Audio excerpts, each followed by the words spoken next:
एक और मसला हल कर दूं। जो लोग बैंक में नौकरी करते हैं, अब उनके बारे में पूछो कि मौलाना साहब वो नमाज पढ़ते हैं, उनकी नमाज होगी या नहीं होगी? वो कुर्बानी करते हैं, उनकी कुर्बानी होगी कि नहीं होगी? क्लियर कर दूं, नहीं होगी। क्यों?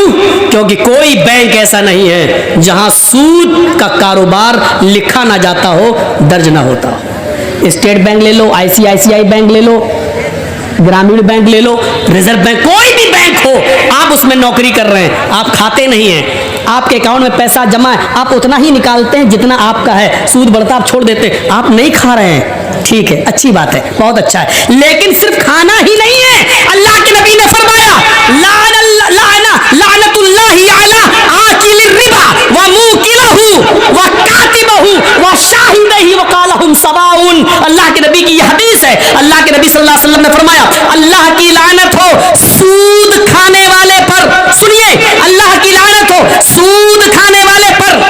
बेड़फुटिया ने तो आपको हंसाया है, हम यहाँ कुरान सुना रहे हैं, हदीस सुना रहे हैं। बेचारा रास्ते में हमसे कह रहा था मौलाना साहब हमको इतना कुरान हदीस नहीं आती है, हम तो भीख मांगा करते थे, 2 रुपए 4 रुपए कोई देते। अल्लाह ने कहा जिसके पास जैसा इल्म है उसने बताया। मेरे भाइयों, यहाँ कुरान है और हदीस है, एक तरफ आयत है, एक तरफ हदीस है। सुनो, लानल्लाहु अला आकिलिर रिबा, अल्लाह के नबी फरमाते हैं अल्लाह की लानत हो सूद खाने वाले पर, व मुकिलहु सूद खिलाने वाले पर, सूद खाने वाले पर, सूद खिलाने वाले पर, व कातिबहु सूद लिखने वाले के ऊपर।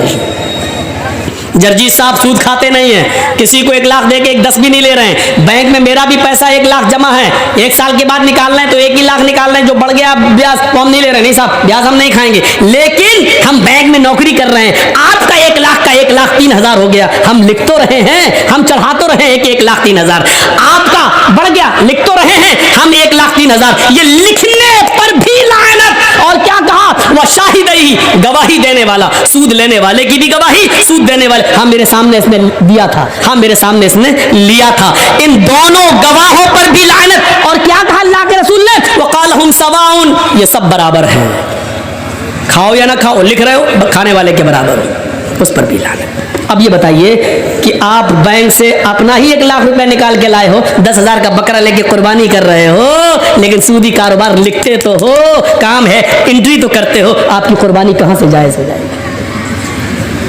आप नहीं खा रहे, लिखते हैं, खाने वाले के बराबर हैं। कभी झगड़ा हो गया, आपने कहा नहीं साहब इनका 1 लाख रुपए जमा था और इंटरेस्ट बढ़ते हुए आज 1,05,000 हो गया, आप गवाही दे रहे हैं, आपने गवाही दी, खाया नहीं है लेकिन गवाही दी, आप बराबर हो गए खाने वाले के। सूद का मामला देख रहे हैं कितना पेचीदा है, सूद का मंजर देख रहे हैं आप, ये भी एक नाजायज तरीका है माल खाने का। या अय्युहल्लज़ीना आमनू ला ताकुलू अम्वालकुम बैनकुम बिल बातिल, है ईमानो वालो तुम एक दूसरे के माल को नाजायज तरीके से, बातिल तरीके से मत खाओ। मदद करना सीखो, ताउन करना सीखो। अल्लाह की कसम, अल्लाह के रसूल सल्लल्लाहु अलैहि वसल्लम फरमाते हैं कि अगर तुम अल्लाह पर वैसे भरोसा कर लो जैसे करना चाहिए, तो अल्लाह तुम्हें ऐसे ही रिज्क देगा खाने के लिए जैसे चिड़िया भूखे पेट घोंसलों से निकलती हैं और शाम को जब आती हैं तो पेट भरा हुआ होता है। अच्छा, हम और आप कितनी रोटी खा सकते हैं? 2 बड़ी है, 3 4 छोटी छोटी, हम लोग यहाँ बड़ी बनती है, आपके यहाँ छोटी बनती है, बड़ी भी बनती है आप लोगों के यहाँ, मैं जानता हूँ। कलाई की रोटी तो बहुत ही बड़ी बनती है। अब सुनिए मेरे भाइयों, यहाँ आपको बोलने की जरूरत नहीं है, वो जब उसकी तकरीर चल रही थी तो आप बोले, हंसे, सब कुछ हुआ, लेकिन यहाँ सुनिए आप कितनी खा लेंगे।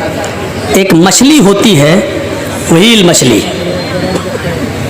सुना है नाम? व्हेल मछली, जानते हो वो समंदर में जब घूमती है, समंदर में रहती है, वो एक दिन में कितना खाती है?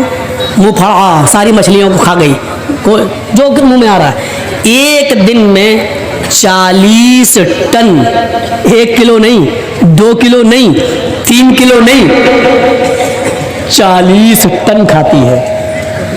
100 किलो का 1 कुंटल, 100 कुंटल का 1 टन, देख रहे हैं ना? 100 किलो का 1 कुंटल और 100 कुंटल का 1 टन कितना खाती है? 40 टन। कितने दिन में? 1 दिन में।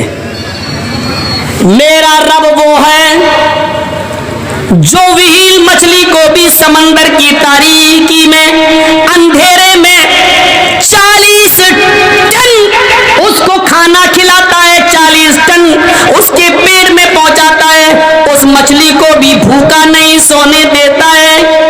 आए 2 रोटी 3 रोटी 5 रोटी के लिए सूद खाने वालों, चोरी करने वालों, डकैती डालने वालों, तुम्हें अपने रब के ऊपर भरोसा क्यों नहीं है? मेरा रब तो 40 टन 100 टन का 100 किलो का 100 कुंटल का 1 टन 40 टन मछली को, व्हील मछली को खिलाता है। मेरा रब तो उसको भी भूखा नहीं सुलाता है। तुझे अपने रब के ऊपर भरोसा क्यों नहीं रहा है? तू अपने भाई की मजबूरी का फायदा क्यों उठा रहा है? तू उसको 1 लाख देकर 1,10,000 क्यों ले रहा है? तू उससे 100 रुपए की जगह पर 500 रुपए क्यों ले रहा है? तू कैसा मुसलमान है? तुझे अपने रब के ऊपर भरोसा क्यों नहीं रहा? तुझे अपने रब की, अपने अल्लाह की जात के ऊपर तवक्कुल क्यों नहीं रहा? तो तवक्कुल कर, भरोसा कर। मेरा रब जब उस मछली को भूखा नहीं सोने देता है, तू तो अशरफुल मखलूकात है, तू तो अफजल है, तू तो सबसे बेहतर है, तू तो नमाज पढ़ने वाला और रोजा रखने वाला है, तू अपने रब को अच्छी तरीके से जानता है, तू मुसलमान भी है, ला इलाहा इल्लल्लाह पढ़ता भी है, तू नमाज का भी पाबंद है, फिर तुझे अपने रब के ऊपर भरोसा क्यों नहीं है? तू अपने रब के ऊपर भरोसा कर। अल्लाह कहता मेरे बंदो मेरे ऊपर वैसे ही भरोसा करो जैसे करना चाहिए, तो हम तुम्हें भी वैसे ही रिस्क देंगे, रोजी देंगे, जैसे हम चिड़ियों को देते हैं। वो सुबह उठती हैं तो भूखी होती हैं, लेकिन शाम को जब वो जंगलों से अपने घोंसलों में जाती है तो उनका पेट भरा हुआ होता है। हम तुम्हें भूखा उठाएंगे जरूर, लेकिन भूखा सुलाएंगे नहीं। तुम भरोसा तो करो मेरे ऊपर। हम तो मुसलमान हैं, हमें क्यों नहीं देगा? हमारा रब तो वो है, हमारा परवरदिगार तो वो है जो काली रात में, काले जंगल में, काले पहाड़ पर काले रंग की जब चींटी चलती है तो इतनी बुलंदी से वो उस चींटी को भी देखता है। उसके जब पैर के रखने की जो आहट होती है, हमारा रब उस आहट को भी सुन लेता है, उसको भी ग़िज़ा देता है। अल्लाह ने उसको पेट दिया है तो ऐसी नाक भी दी है उस मामूली चींटी को कि हम अपने बगल की, अपने हाथ की चीज को नहीं सुन पाएंगे, लेकिन उस चींटी को देखो, उसकी ग़िज़ा 1 मंजिल की दूरी पर रखी है, 2 मंजिल पर रखी हुई है, लेकिन उसकी नाक में अल्लाह ने इतनी स्पिरिट दे दी, इतनी स्ट्रॉन्ग बना दी, खुशबू सूंघने की उसको ऐसी शक्ति दे दी कि वो अपना रोजी रिस्क तलाश करने के लिए 2 मंजिल पर चली जाती है। मेरा रब उस चींटी को भी हौसला देता है, उसको भी नाक दिया है, उसको भी रोजी देता है, मछलियों को भी देता है। अरे हम किसको क्या देंगे? हम अपने दोस्तों को दस्तरखान पे बिठाएंगे, खिलाएंगे, लेकिन अपने दुश्मन को हम देखना भी गवारा नहीं करेंगे। शादी मेरे बेटे की है, हम अपने यार दोस्तों को बुलाएंगे, लेकिन अपने दुश्मन को हम नजरअंदाज कर देंगे। मेरे भाइयों, हम दोस्तों को खिलाएंगे पिलाएंगे, लेकिन दुश्मन को भूल जाएंगे, उसकी तरफ नजर उठाकर भी नहीं देखेंगे। मेरा रब तो वो है जो दोस्त को भी खिलाता है, दुश्मन को भी खिला रहा है, नमाज पढ़े उसको भी दे रहा है, न पढ़े उसको भी दे रहा है, जो ला इलाहा इल्लल्लाह का इकरार करता है वो उसको भी देता है, और जो मूर्तियों की पूजा कर रहा है वो उसको भी दे रहा है। उसकी नजर में खाने और पीने में कोई इम्तियाज नहीं। ओ मेरे बंदो, जब हम काफिरों को दे सकते हैं तो तुम्हें क्यों नहीं दे सकते? तुम तो मेरे करीबी बंदे हो। मेरा रब तो वो है जो दोस्त दुश्मन नहीं, वो सबको देता है। 90 साल के एक बूढ़े को इब्राहिम अलैहिस्सलाम ने दस्तरखान से उठा दिया था, ये कहकर कि तू आग का नाम लेकर खा रहा है, रख अल्लाह का नाम ले। उसने कहा नहीं लेंगे, आग ही मेरा रब है। भगा दिया उसको। जिब्रील आ गए, इब्राहिम तुमने आज उस बूढ़े को बुलाया और खाना भी नहीं खिलाया, भगा दिया, जाओ उसको पकड़ के लाओ और खिलाओ। जिब्रील से इब्राहिम अलैहिस्सलाम कहने लगे, अरे वो तो अल्लाह का नाम ही नहीं लेता। कहा इब्राहिम वो तो 90 साल में पूरी जिंदगी में कभी उसने अपने रब का नाम लेकिन वो तो 90 साल से नाम नहीं लेता, लेकिन तुम्हारा रब 90 साल से उस बूढ़े को खिलाता रहा, उस बूढ़े को पिलाता रहा, उस बूढ़े को रोजी रोटी देता रहा, फिर तुम उस बूढ़े को दस्तरखान से कैसे भगा सकते हो? तुम्हारे रब की रहमत को ये गवारा नहीं है। जाओ बुला कर लाओ, पकड़ के लाओ। बुला के लाया, इब्राहिम अलैहिस्सलाम लाए और उस बूढ़े को खिलाया, कहा लो खाओ। कहा अब क्या हुआ? मैं अल्लाह का नाम नहीं लूंगा। कहा मत लो, मैं आग का नाम लूंगा। लो। अरे अब क्या हुआ? अचानक कैसे बदल गए? फरमाया मेरे रब की रहमत को गवारा नहीं हुआ कि कोई भूखा दस्तरखान से उठ जाए। मेरे रब ने कहा वो तो 90 साल से मेरा नाम नहीं ले रहा है, फिर भी हमने उसको खिलाया पिलाया है, फिर तुम कैसे उठा सकते हो? जब अल्लाह को एतराज नहीं तो तुम्हें कैसी ऑब्जेक्शन, तुम्हें कैसा एतराज? उस बूढ़े ने कहा आपका रब इतना मेहरबान है, फिर मुझे उस रब से जोड़ दो जिसकी रहमत का ये हाल है। मेरे भाइयों, वो बूढ़ा पहले इब्राहिम अलैहिस्सलाम से जुड़ता है, अपने रब से जुड़ता है, उसके बाद खाना खाता है, अल्लाह का नाम लेता है और खाना शुरू कर देता है। मेरे भाइयों, ये रब है जो गैरों को भी खिला रहा है, अपने दुश्मनों को भी खिला रहा है, नाफरमानों को भी खिला रहा है। जब वो खिलाने पिलाने वाला है तो हमें रोजी रोटी की इतनी फिक्र क्यों हो रही? होनी चाहिए, लेकिन इतनी फिक्र नहीं। जब 40 टन गोश्त खाने वाली मछली को खिला रहा है वो, तो हमें 2-4 रोटी के लिए इतनी फिक्र क्यों? इतना उतार चढ़ाव है, क्या होगा? कल कहाँ से खाना आएगा? 1 महीने बाद हम रिटायर हो जाएंगे सरकारी नौकरी से, फिर हमारे बच्चों को कौन देखेगा? हमारी 4 बेटियां हैं, हमारी बेटियों की शादी कैसे होगी? इनके लिए जहेज का इंतजाम। अरे मुआशरे में, समाज के लोगों, जहेज की लानत को खत्म करो। अगर इसको आपने खत्म कर दिया तो बहुत बड़ा एक जिहाद आप जीत जाओगे, बहुत बड़ा एक मार्का आप हासिल कर लोगे। क्योंकि इंसान नाजायज तरीके से जो कमा रहा है, अक्सर उसमें ऐसे है कि जिनको अपनी बेटियों की शादी करना है, उनको अपना फ्यूचर है, मेरी बेटी की शादी कैसे होगी, इसलिए वो नाजायज तरीके से माल कमा रहा है। एक मुसलमान को दूसरे मुसलमान की हमदर्दी होनी चाहिए, एक मुसलमान को दूसरे मुसलमान का दर्द होना चाहिए। मैं तुम्हें वो वाकया सुनाता हूं जो वाकया हमारे और आपके ज़मीरों को झंझोड़ देगा। अल्लाह के नबी सल्लल्लाहु अलैहि वसल्लम के 2 सहाबियों का वाकया है। तज़किरतुल हुफ़्फ़ाज़ में अल्लामा शमसुद्दीन ज़हाबी नकल करते हैं, 2 सहाबियों की कपड़े की दुकान है। सुनिए, आप लोगों का असल मार्केट अहमदाबाद, 2 दुकानें हैं। मान लीजिए एक आपकी भी है, मेरी भी है, और हम भी यहीं रहते हैं। मेरी भी कपड़े की और आपकी भी कपड़े की। अक्सर ऐसा होता है कि नहीं, एक कस्टमर कपड़ा खरीदने आ रहा है तो ये दुकान वाला भी कहता इधर आओ भाई, आओ हमारे पास अच्छा माल है। दूसरा भी कहता अरे भाई इधर आओ, हम तुम्हें आज अच्छा दिखाएं। होता कि नहीं होता है? ये कंपटीशन है, होता है। मौलाना साहब के पास चले जाओ और जाते हैं लोग, मौलाना हाँ क्या यार मेरे बगल में एक आदमी ने और दुकान खोल ली है। अच्छा क्या हुआ? अरे यार मेरे कपड़े की थी, उसने भी कपड़े की खोल ली है। तो चाहते क्या हो? चाहता ये हूं कि कोई ऐसी चीज दे दो कि उसके पास कस्टमर ना जाए, सब मेरे ही पास आ जाए। और माशाअल्लाह मौलाना के पास हर मर्ज का इलाज है। खुद बेचारा 5,000 रुपये महीने में इमामत कर रहा है, उसको मालूम नहीं शाम तक हमारे पास खाने को क्या आएगा, लेकिन इलाज हर चीज का है। उसकी दुकान पे कस्टमर न जाए कहाँ, तो एक काम करो, शाम को आना, मैं एक तावीज़ बना दूंगा। लिखा। और अक्सर ये वो मौलवी होते हैं जो मुंह में पान भरे रहते हैं, तंबाकू वाला, फू फू अपना लिख देंगे, तावीज़ बना देंगे, फूक फाक कर देंगे, कपड़े में लपेट लो। क्या हुआ? रात के अंधेरे में जब सब सो जाएं तो इस तावीज़ को उसकी दुकान के सामने थोड़ा सा गड्ढा खोद कर गाड़ देंगे। क्या होगा? जो भी कस्टमर उसकी दुकान पर जाएगा उसका दिल ही नहीं लगेगा, वो लौट के तुम्हारे पास आएगा ही आएगा। है?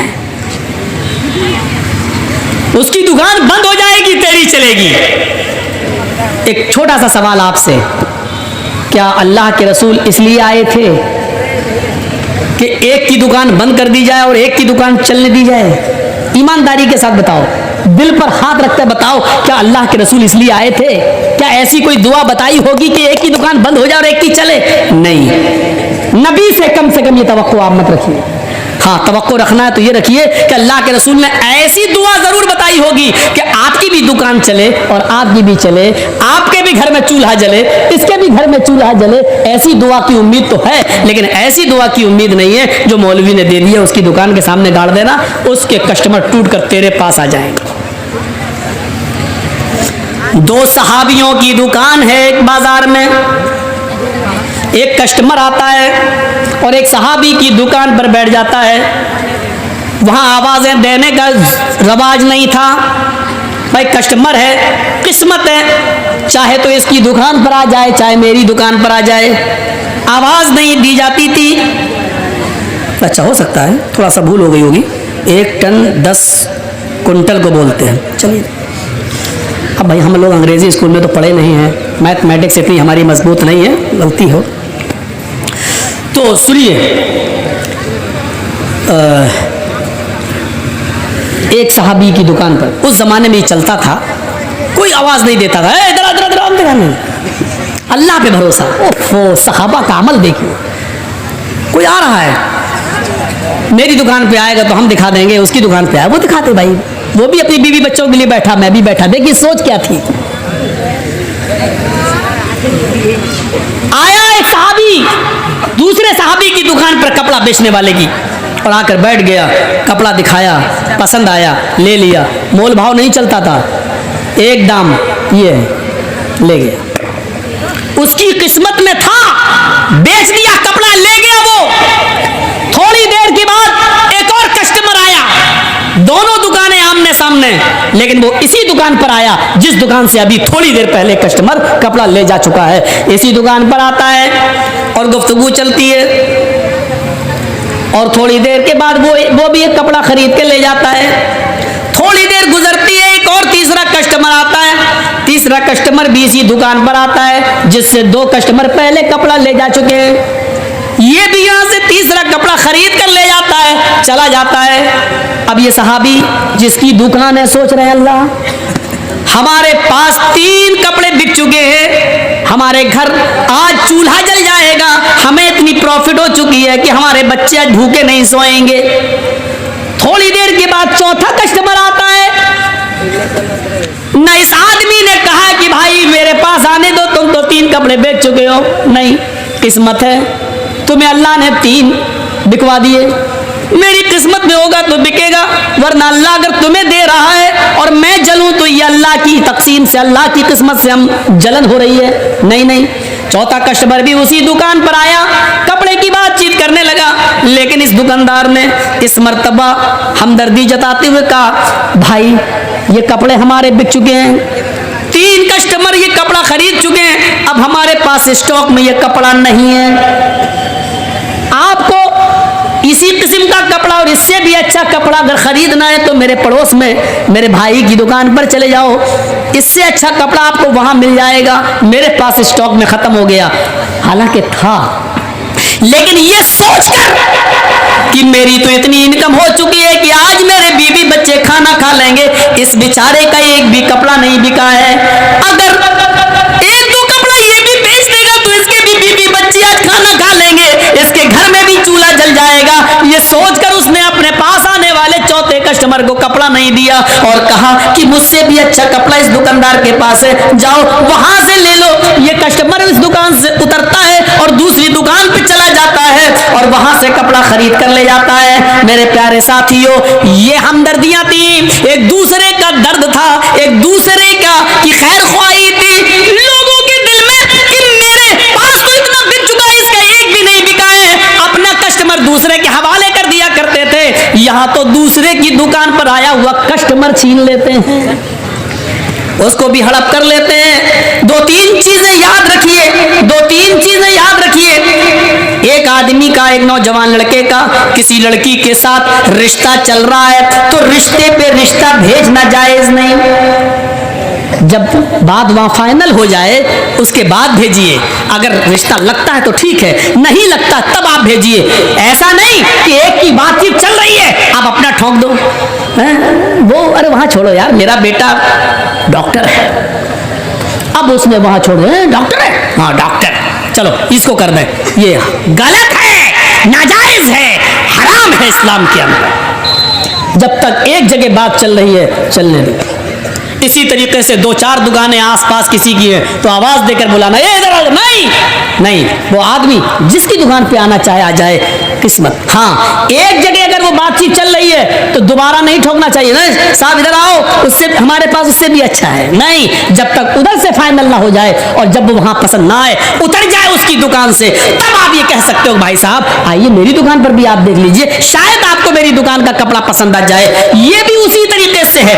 इसी तरीके से रिक्शे वाले आपस में खड़े रहते हैं, हाँ साहब कहाँ जाओगे, वो बताओ कहाँ जाओगे, एक से बात चल रही, दूसरा अपना रिक्शा लेके आ गया, हाँ भाई कहाँ जाना, बोलो बोलो, नहीं, जब तक उससे फाइनल ना हो जाए तो अपने सवारी अपना रिक्शा लेके नहीं आ सकते हो, वरना नाजायज तरीके से माल का खाना हो जाएगा।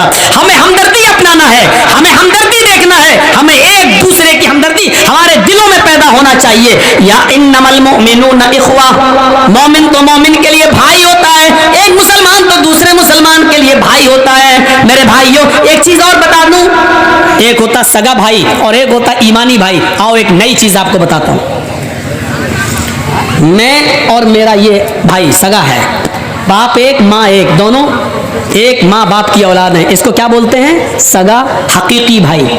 और एक वो है कलमा पढ़ लिया ला इलाहा इल्लल्लाह, आप हिंदू हैं या मुसलमान हैं या सिख हैं या ईसाई हैं और आप इस्लाम ले आए, अशहदु अल्ला इलाहा इल्लल्लाह व अन्ना मुहम्मदन अब्दुहु व रसूलुहु, तो आप भी हमारे इस्लामी भाई हो गए। ये क्या हुआ, इस्लामी भाई, ये हकीकी भाई, ये इस्लामी भाई।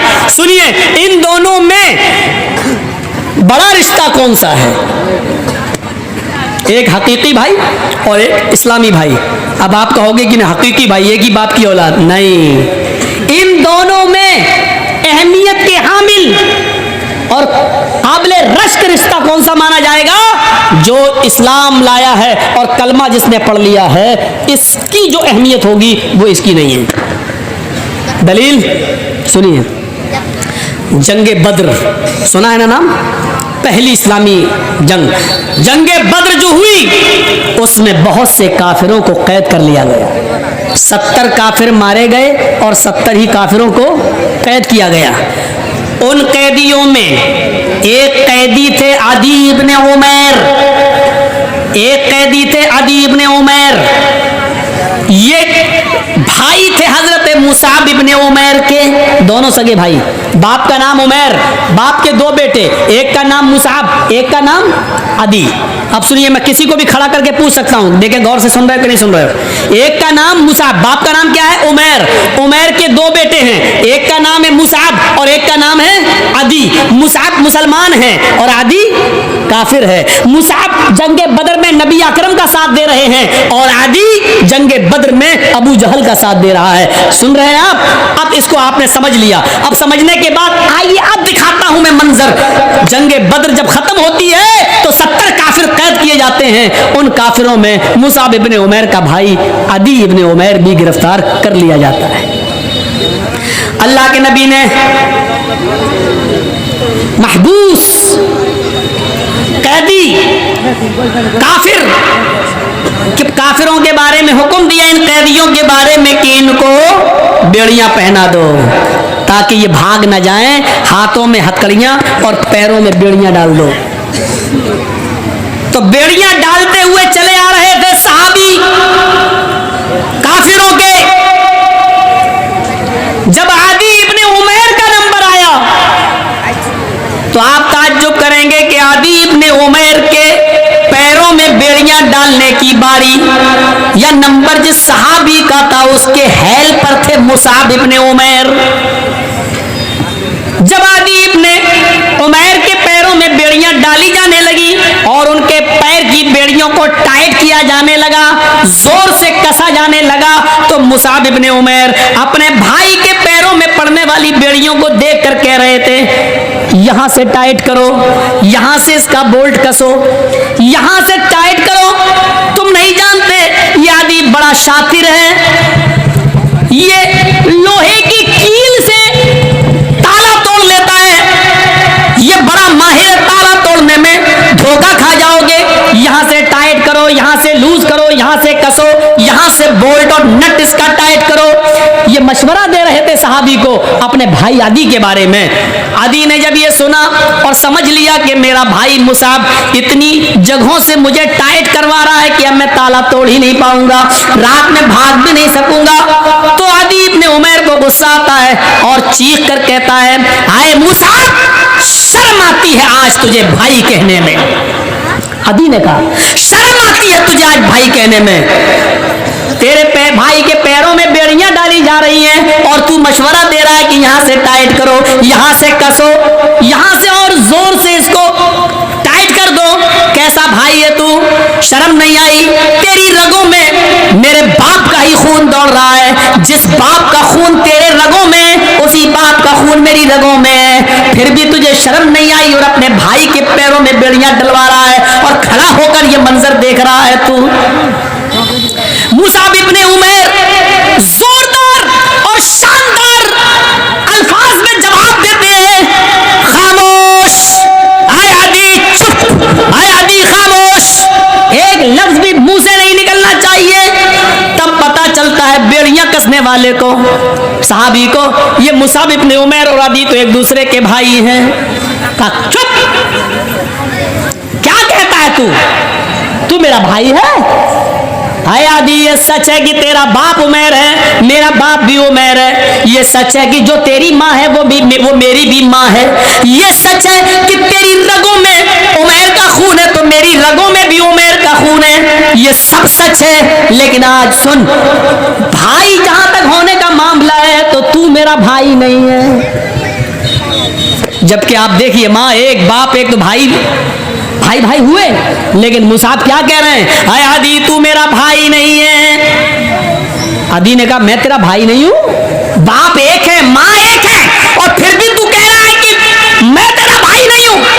अगर मैं तेरा भाई नहीं हूं तो कौन है तेरा भाई? हजरत मुसाब इब्ने उमैर कहते हैं, मेरा भाई वो है जो तेरे पैरों में बेड़ियां डाल रहा है, यानी जो नबी का सहाबी तेरे पैरों में बेड़ियां डाल रहे हैं और उसको कस रहे हैं, मेरा भाई वो है। इसलिए वो मेरा भाई है क्योंकि उसने कलमा पढ़ा है, अशहदु अल्ला इलाहा इल्लल्लाह व अशहदु अन्ना मुहम्मदन अब्दुहु व रसूलुहु। इस कलमे की बुनियाद पर जो उस भाई का मकाम मेरे दिल में, वो तेरा नहीं है। इसलिए कि तेरी रगों में सिर्फ मेरे बाप का खून दौड़ रहा है, लेकिन ईमान नहीं है, और मेरे भाई की रगों में अगरचे मेरे बाप का खून नहीं है, लेकिन इस्लाम गर्दिश कर रहा है, ईमान गर्दिश कर रहा है। इस्लाम लाने के बाद, ईमान लाने के बाद जो अहमियत मेरी इस सहाबी की मेरे दिल में है, वो तेरी अहमियत मेरे दिल में नहीं है। तू मेरा भाई नहीं है, मेरा भाई वो है जो तेरे पैरों में बेड़ियां टाइट कर रहा है। ऐसा जवाब कहां सुनने को मिलेगा? एक मुसलमान इस्लाम लाने के बाद, कलमा पढ़ने के बाद उसका जो मकाम हमारी नजर में होना चाहिए, सगे भाई अगर वो काफिर है तो उसकी अहमियत भी उतनी नहीं होनी चाहिए जितनी उस मुसलमान की जो इस्लाम लाया है और कलमा पढ़कर मुसलमान हुआ है, उसकी अहमियत हमारे दिल में होनी चाहिए। हम नजर डालें अपने समाज पर और सोसाइटी पर, क्या ये मकाम और मर्तबा हम अपने मुसलमान को देते हैं?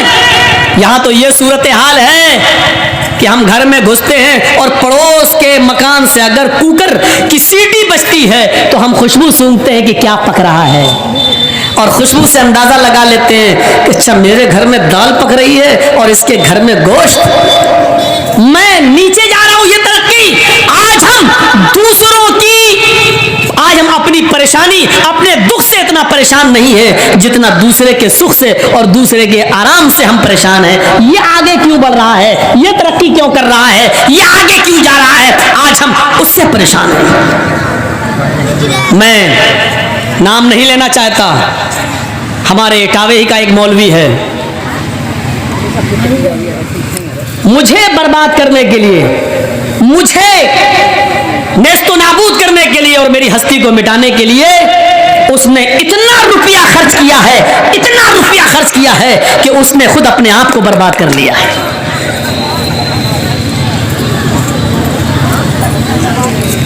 उंगली से लेकर, एड़ी से लेकर चोटी तक का जोर लगा दिया है उसने। आज ये सूरत हाल है कि वो इटावा छोड़कर किसी दूसरी जगह नहीं जाता है, डरता है कहीं ऐसा ना हो कि जर्जीस के चाहने वाले कहीं मुझ पर हमला ना कर दें, कहीं मेरे ऊपर आक्रमण ना कर दें। ये सूरत हाल हो चुकी है उसकी। लेकिन याद रखिए, कोई किसी को बर्बाद कर देने से बर्बाद नहीं होता है। जो आदमी किसी का पीछा कर रहा है उसको बर्बाद करने के लिए, वो ये सोच ले कि हम जिसके पीछे भाग रहे हैं उससे ज्यादा हम थक रहे हैं। मसलन हम आपको पकड़ना चाहते हैं, आप भाग रहे हैं, तो हम आपसे भी तेज भागेंगे तभी आपको पकड़ पाएंगे। तो आप तो भाग रहे हैं, मुझे आपको पकड़ना है, तो आपसे भी ज्यादा तेज हम भागेंगे। तो जाहिर है कि आपसे ज्यादा हम थक जाएंगे, आपसे ज्यादा हम थक जाएंगे। ये इंसान नहीं समझ रहा है। आप जिसको बर्बाद करना चाहते हो वो आदमी तो बर्बाद हो ही रहा है, अपना पैसा खर्च कर ही रहा है। लेकिन आप जिसको बर्बाद करना चाहते हो उसको बर्बाद करने के लिए आप उससे भी ज्यादा पैसा खर्च कर रहे हो। जर्जीस साहब से पुलिस 100 रुपए ले रही है, लेकिन आप जर्जीस साहब को पकड़वाने के लिए पुलिस को 1000 रुपए दे रहे हो। जर्जीस साहब बचने के लिए पुलिस को 100 रुपए दे रहे हैं, लेकिन आप पुलिस को 1000 रुपए देकर जर्जीस को पकड़वा रहे हैं। मेरे भाइयों, आप बर्बाद में बर्बाद होते चले जाएंगे। इसीलिए फरमाया कि एक मुसलमान की शान नहीं है कि किसी मुसलमान से जले और उससे हसद रखे, क्योंकि हसद इंसान को बर्बाद कर देता है। हमारी हालत ऐसी हो गई है, जमीन पर एक छुरी पड़ी हुई है, छुरी जिससे आप बकरी को ज़िबा करते हैं। ज़िबा करने वाला हिस्सा ये है ऊपर, यहां से बकरी ज़िबा होती है, तेज धार यहां है और ये हिस्सा ऊपर है और उस पर एक बकरी का खून लगा हुआ है छुरी पर। सुनिए मिसाल, छुरी जमीन पर पड़ी है और काटने वाला हिस्सा ऊपर की तरफ है और छुरी खड़ी है और छुरी के ऊपर बकरी का खून लगा है। एक कुत्ता वहां से गुजर रहा, फिर कुत्ते की मिसाल, एक कुत्ता वहां से गुजर रहा, कुत्ते ने छुरी पर लगा हुआ खून देखा तो कुत्ता उस खून को चाटने के लिए गया और जैसे ही कुत्ते ने जबान निकाली, जैसी छुरी को लगा हुआ खून चाटा, उसने बकरी का खून तो चाट लिया, लेकिन चाटते हुए छुरी की धार ने उसकी जबान काट दी और उसकी जबान से जो खून निकला वो छुरी पर लग गया। कुत्ता समझता है अभी खून बाकी है, बकरी का पूरा खून हम चाट नहीं पाए। उसने फिर दोबारा चाटा, दूसरी जगह से जबान कटती है, कुत्ते का दोबारा खून उस छुरी पर लगता है। कुत्ता फिर समझता है अभी खून और बाकी है। कुत्ता बार बार छुरी को चाट रहा है और हर बार वो जबान को दूसरी जगह से काट रहा है। इतना चाटता है छुरी को कि उसकी जबान कट के जमीन पर गिर जाती है और कुत्ता मर जाता है। यह समझकर कि यह बकरी का खून है वो चाटता रहा, हालांकि वो अपने आप को बर्बाद करता रहा और बर्बादी के दहाने पर पहुंच गया। हम जिस मुसलमान को या जिस भाई को या जिस अपने पड़ोसी को हम बर्बाद करना चाह रहे हैं, जलन कर रहे हैं, हम समझ रहे हैं कि उसको बर्बाद कर रहे हैं, लेकिन उसको बर्बाद करने के चक्कर में हम अपने आप को बर्बाद कर लेते हैं। हमने एक हमला किया, नाकाम हुआ, पैसा बर्बाद, दोबारा हमने उसको फिर बर्बाद करना चाहा, फिर हमारा नुकसान हुआ। नतीजा ये निकला कि अल्लाह ने उसको तो बचा लिया लेकिन आपको बर्बाद कर दिया। मेरे भाइयों, जैसे कुत्ता जबान से बार बार छुरी को चाट रहा है और उसका ही खून है, वो समझ रहा कि बकरी का खून चाट रहे हैं, हालांकि वो अपना ही खून चाट रहा था। यही सूरत हाल हमारी है। हम दूसरे को बर्बाद करना चाहते हैं, लेकिन हकीकत यह है कि हम अपने आप को बर्बाद कर रहे हैं। मुसलमानों, कुछ नहीं मिलेगा। जीती जागती अगर तुम्हें तस्वीर देखना हो तो मुझे सामने रख लो। आज मेरे पीछे पड़ने वाला आज बेचारा टामे टोइयां मार रहा है, अंधेरे में पड़ा हुआ है, आज वो अंधे सोता है, मेरे खिलाफ वीडियो निकालता है और जी हिंदुस्तान को देख के कहता देखिए मौलवी जर्जीस ने क्या क्या कहा है मोदी के बारे में, यानी हमारे ऊपर केस करवाना चाहता है, बीजेपी के लीडरों से मिलता है और हमारे खिलाफ जितनी भी तकरीरें मोदी और योगी के खिलाफ है वो सब निकाल कर इकट्ठी करके उसकी सीडी पहुंचाता है, मेरे ऊपर केस करवाता है। लेकिन अल्हम्दुलिल्लाह हम तो 1000, 2000, 5000 रुपए वकील खड़ा करके हम तो जमानत पर रिहा हो जाते हैं, निकल जाते हैं, लेकिन वो हमसे भी ज्यादा पैसा खर्च करके वकील तैयार करता है, हाई कोर्ट और सुप्रीम कोर्ट तक दौड़ता है। मेरे भाइयों, हमको नेस्तो नाबूद करने के लिए, अरेस्ट करवाने के लिए, गिरफ्तार करवाने के लिए उसने अपने आप को बर्बाद कर लिया। यहां तक कि उसकी एक जमीन तक बिकने की नौबत आ गई है, जमीन जायदाद तक बिकने लगी है। यह सूरत हाल है। जीती जागती तस्वीर मैं हूं और मेरा वो मुखालिफ, मेरा वो दुश्मन है। यहां से इबरत हासिल करो। अल्हम्दुलिल्लाह वो जितना मुझे प्रोग्रामों से रोकना चाहता है, मेरे पास डेटें खाली नहीं है, हम दे नहीं पाते हैं किसी को प्रोग्राम। रमजान तक एक डेट हमारे पास खाली नहीं है। मुझे अफसोस होता है कि लोग आते हैं बेचारे मिलने और हम डेट नहीं दे पा रहे हैं। ये सूरत हाल है, क्योंकि हम सिर्फ बिहार और बंगाल ही के लिए नहीं है, हमें हैदराबाद आंध्रा भी देखना होता है, हमें हरियाणा भी देखना होता है, हमें राजस्थान भी जाना होता है, हमें दिल्ली भी जाना होता है, हमें महाराष्ट्र भी देखना होता है, हमें पंजाब भी देखना होता है। हमारे पास बहुत से स्टेट, हमें हर जगह बुलाया जाता है, इसलिए हर जगह का एक एक कोटा होता है, इसलिए मजबूर है। बिहार में अगर मुझे महीने में 5 देना है तो 5 ही दूंगा, 6 नहीं दे सकता। बंगाल में अगर महीने में 5 देता हूं तो 5 ही दूंगा, 6 नहीं दे सकता, क्योंकि हर जगह का अपना एक कोटा होता है। तो मेरे भाइयों, मजबूर होते हैं हम कि जब 10 प्रोग्राम हमारे बुक हैं तो 11वां वाला बेचारा मायूस होकर जा रहा है, लेकिन मजबूर हैं, हमें और भी जगह जाना है। वो हमें रोकना चाहता है, लेकिन किसी के रोकने से कुछ नहीं होता है। मा तशाऊना इल्ला अन यशा अल्लाह, तुम्हारे चाहने से कुछ नहीं होता जब तक कि अल्लाह ना चाहे। वह तो इज्जो मन तशा, वह तो जिल्लो मन तशा, वो जिसको चाहे इज्जत दे, वो जिसको चाहे जिल्लत दे। इज्जत और जिल्लत का ठेकेदार तू नहीं है, मैं नहीं हूं। देख लो कि शान से बनाया था कृषि कानून और किसानों ने लोहा मनवा लिया, साल भर रुक गए, 750 किसानों की कुर्बानियां भी दे दी, लेकिन झुका दिया। 56 इंच का सीने को 28 इंच पे ले आए, आधा कर दिया। पत्थर की लकीर थी जिसकी बात, जो अपनी बात वापस न लेने में बड़ा मशहूर था, जिसके मुंह से जो चीज निकल जाए वो वापस लेने का नाम नहीं लेता था। लेकिन कैसे उसने अपने घुटने टेक दिए किसानों के आगे और हाथ जोड़ के कहा कि मैं माफी चाहता हूं, मुझे माफ कर दो, मैं समझा नहीं सका। कहा वह तो इज्जो मन तशा, वह तो जिल्लो मन तशा। इज्जत और जिल्लत का मालिक मोदी नहीं है, इज्जत और जिल्लत का मालिक योगी नहीं है, इज्जत और जिल्लत का मालिक इमरान खान नहीं है, इज्जत और जिल्लत का मालिक सलमान किंग सऊदिया का बादशाह नहीं है। इज्जत और जिल्लत का मालिक अल्लाह रब्बुल आलमीन है। वो जिसको चाहे इज्जत दे, जिसको चाहे जिल्लत जलील करे। इस बात का अकीदा अपने अंदर रखिए, कुछ नहीं होगा, कुछ नहीं होगा। मेरे भाइयों, क्या था हमारे अंदर, कौन सी चीज थी? आज इस पोजीशन पे हूं कि बड़े बड़े एमएलए बंगाल में चुनाव जीतने के बाद, ममता की सरकार दोबारा आने के बाद आज ये पोजीशन है कि हाथ जोड़ के खड़े होते हैं, दरवाजे तक लेने आते हैं, बिठा रहे हैं, अपनी गाड़ियां दे रहे हैं, पहुंचा रहे हैं। जो कभी जिनके पास टाइम नहीं था बात करने का, वह तो इज्जो मन तशा, वह तो जिल्लो मन तशा। आज हमारा विरोधी, आज हमारा मुखालिफ ये समझ रहा है, डर रहा है। ऐसा तो नहीं कि मौलाना जर्जीस साहब बंगाल में प्रचार करके ममता के इतने करीब हो गए हों, कहीं बंगाल से हमारे ऊपर केस ना करवा दें। और जिस तरीके से हम उनको यूपी की जेल में भेजते हैं, कहीं ये मौलवी जर्जीस हमें बंगाल की जेल में ना भेज दे। नींद नहीं आती है उसको, ये लाइव प्रोग्राम यहाँ चल रहा है, वो अपनी आंखों से देख रहा होगा। उसको जब तक वो मुझे सुन नहीं लेता है, चैन नहीं मिलता है उसको, वो उसको हो सकता है जैसे आजकल के नेताओं के सपने में आतंकवादी आते हैं, ऐसे इस मौलवी के सपने में मौलवी जर्जीस आता है। ये यूट्यूब तलाश कर करके तकरीरें निकालता रहता है और फिर उसमें मसाला लगाकर वो कोर्ट में पेश करता, देखो जर्जीस ये बोले, देखो जर्जीस ये बोले। अल्लाह का शुक्र है, जो कुछ बोले बिहार बोले, मुकदमा बिहार में होगा ना। जो कुछ बोले बंगाल में बोले, मुकदमा बंगाल में होगा ना। तो बंगाल में कौन मुकदमा कर रहा है? बंगाल में भी मुकदमा होने लगे मेरे ऊपर, तो इसीलिए हमने ममता दीदी का प्रचार किया था क्या?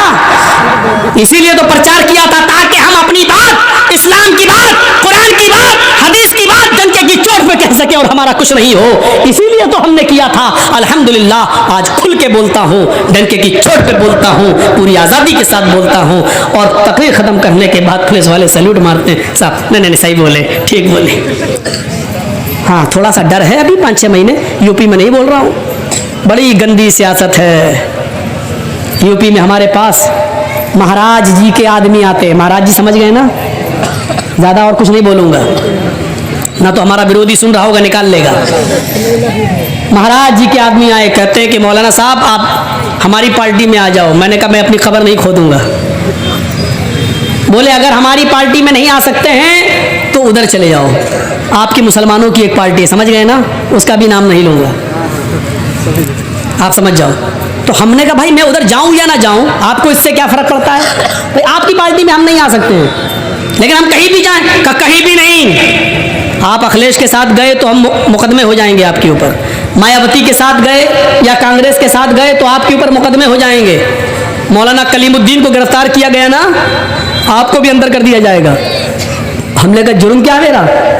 का जुर्म करता कौन है? आपके ऊपर केस इतने लाद देंगे, ये साबित करो कोर्ट में हम मुजरिम नहीं है, 10 साल आपको लग जाएंगे। 10 साल के बाद कोर्ट कह देगी बाइज्जत बरी, 10 साल में तो हमारा काम हो जाएगा। आप अंदाजा लगा रहे हैं आप? ये हालत है। अब इस प्रेशर में और इस दबाव में बताओ मैं यूपी में क्या बोलूंगा? हमें इसी चीज की आजादी चाहिए थी जो अल्हम्दुलिल्लाह मुझे बंगाल के अंदर मिली, और मुसलमानों ने वहां गलती नहीं की, वरना गलती तो बहुत करने की कोशिश की गई, करवाने की कोशिश की गई। एक साहब उठे थे, वो कौन से थे, क्या नाम था उनका, फुरफरा शरीफ वाले, देखा ना, अब नाम नहीं लूंगा, वैसे इतना समझो, उठे कितना गेम खराब करने वाले थे वो बेचारे। एक हमारे भाईजान थे बेचारे, वो भी आए, पूरी प्लानिंग थी यहां पर किसी तरीके से बीजेपी आ जाए, पूरी प्लानिंग थी। अल्हम्दुलिल्लाह मैंने तकीन कर करके बड़े नुकसान से बचने के लिए छोटा नुकसान कर दो। डिलीवरी हो रही है बीवी की, माँ या बच्चे में से किसी एक को बचाया जा सकता है, माँ को बीवी को बचा लो। बच्चा अगर मर रहा है तो जाने दो, बीवी रहेगी तो बच्चे और भी आ जाएंगे। ये कह कहकर मुसलमानों की खोपड़ियों में हमने भरा और लोगों को एक किया, एक प्लेटफॉर्म पे लाए। अल्हम्दुलिल्लाह हमसे यूपी का एक पत्रकार मीडिया वाला पूछता है, आप बंगाल में प्रचार, बंगाल वाले आपकी बात समझते हैं? मैंने कहा बंगाल से ज्यादा तो कहीं समझते ही नहीं है मेरी बात। हमने कहा यूपी में लोगों की समझ में नहीं आ रहा है, बंगाल में एक तकरीर की सारा मुसलमान एक हो गया, सारा मुसलमान एक हो गया। अब बताओ बंगाल में ज्यादा समझते हैं कि यहां ज्यादा समझ रहे हैं? का यूपी में किसका करोगे? मैंने कहा भैया मैं किसी का नहीं कर रहा हूं, जिसका करना चाह रहा था तो धमकी आ गई, या तो इधर करो या उधर करो, इधर आओ या उधर आओ। अब ये सोचने की चीज है कि हम इनके साथ तो आ नहीं सकते क्योंकि बीजेपी है, बीजेपी पे तो हम जा नहीं सकते, तो डायरेक्ट उधर जाओ, आपके ऊपर कोई केस नहीं होगा, जितना गाली देना हो दे दो, कुछ नहीं होगा। मैंने कहा ये क्या बात नहीं, बोला बस आप वहां चले जाओगे हमें फायदा होगा। ये कौन कह रहा है? महाराज जी के आदमी हमारे पास आकर कह रहे हैं। मेरे भाइयों, मेरे दिमाग में भैंस का गोबर नहीं भरा है, इतनी समझदारी है मेरे अंदर कि मेरे पास ये चीजें और खबरें क्यों पहुंचाई जा रही हैं, और ऐसा करके तुम कौन सा गेम खेलना चाहते हो। मेरे पास भैंस का गोबर नहीं है मेरे दिमाग में, इतनी अकल मैं भी रखता हूं। कुछ लोग जो उस पार्टी से जुड़े होंगे उनको बुरा लगेगा, बहुत ही क्षमा और माफी के साथ मैं ये बात कह रहा हूं, बुरा नहीं लगना चाहिए आपको। जिसके ऊपर बीतती है वो जानता है, और जिसको धमकी मिलती है वो जानता है। कितना मैंने सोचा था कि आप लोग बैठिए, माइक चल रहा है, बैठे रहिएगा, थोड़ा सा आप लोग अपने ट्यूबलाइटें जला लीजिए या मोबाइल जला लीजिए, थोड़ा सा जला लीजिए। तो मेरे भाइयों कोई नहीं उठेगा, 10 मिनट आप और बैठ जाइए, बस 10 मिनट से ज्यादा मैं आपका टाइम नहीं लूंगा क्योंकि 2 घंटा मेरा हो गया। 10 मिनट और आपसे मेरी गुजारिश है कि थोड़ा सा बैठे रहिए। तो मैंने आपके सामने जो बातें रखी हैं वो यही है कि एक मुसलमान की दूसरे मुसलमान के साथ हमदर्दी होनी चाहिए, एक मुसलमान दूसरे मुसलमान को अपने दिल में जगह दे। अगर कोई देख ले कि मेरी 2-3 चीजें बिक गई हैं, अब मेरे भाई की नहीं बिकी है, तो उसके लिए भी रास्ता हमवार कर दे, उसके लिए भी अपने कस्टमर उसके पास भी भेज दे। हमदर्दी अपनाओ मेरे भाइयों, जो अपने लिए पसंद करो वो अपने भाई के लिए पसंद करो।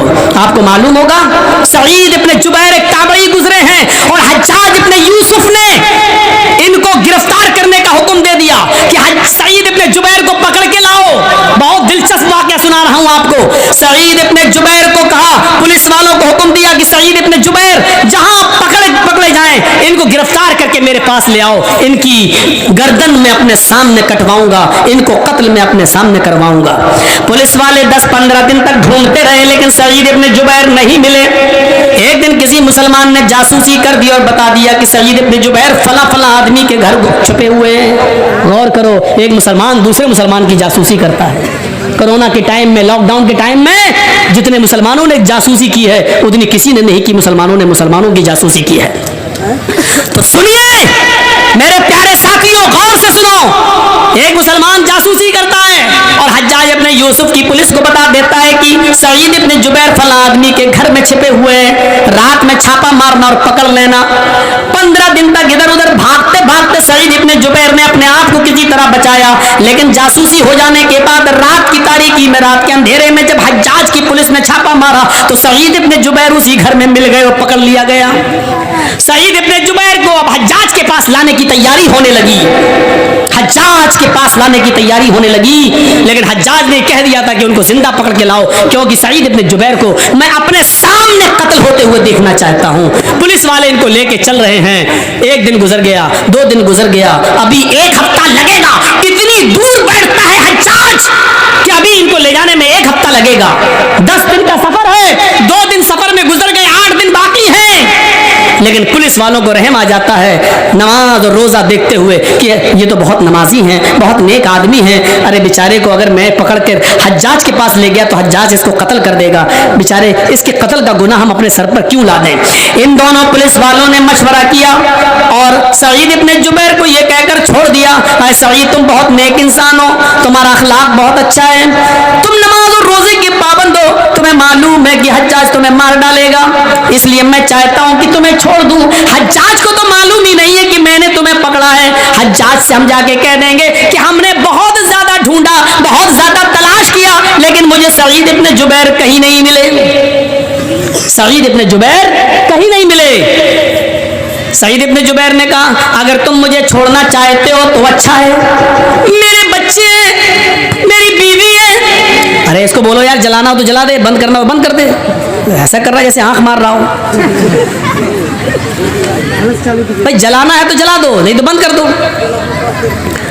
तो सईद इब्ने जुबैर ने कहा कि मैं कसीरुल अयाल हूं, मेरे छोटे छोटे बच्चे हैं और मेरी बीवी है, अगर तुम रहम करना चाहते हो, छोड़ना चाहते हो तो तुम्हारा एक एहसान होगा मेरे ऊपर। उन दोनों पुलिस वालों ने रात के अंधेरे में सईद इब्ने जुबैर को छोड़ दिया।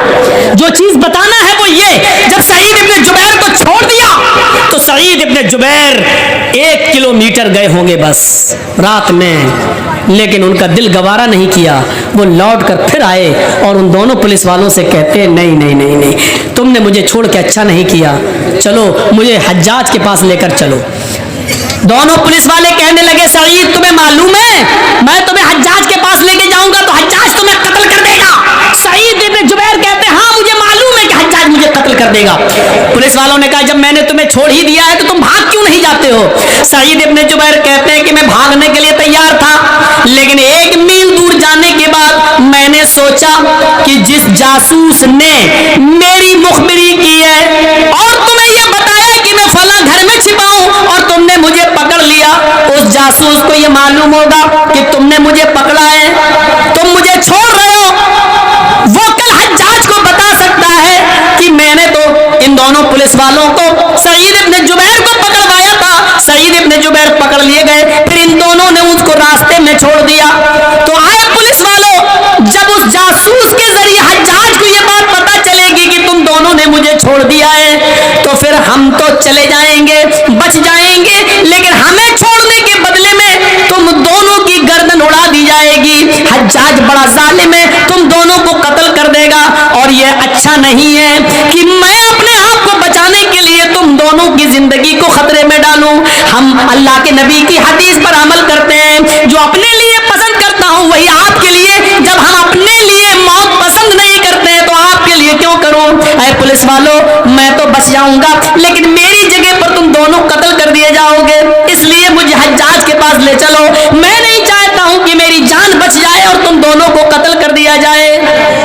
पुलिस वालों ने फिर भी समझाया, लेकिन हज्जाज सईद इब्ने जुबैर नहीं माने और फिर दोनों पुलिस वाले सईद इब्ने जुबैर को लेकर हज्जाज के पास आए। हज्जाज ने खाना खिलाया, पानी पिलाया, नाश्ता कराया, उन्होंने 2 रकात नमाज पढ़ने की मोहलत मांगी।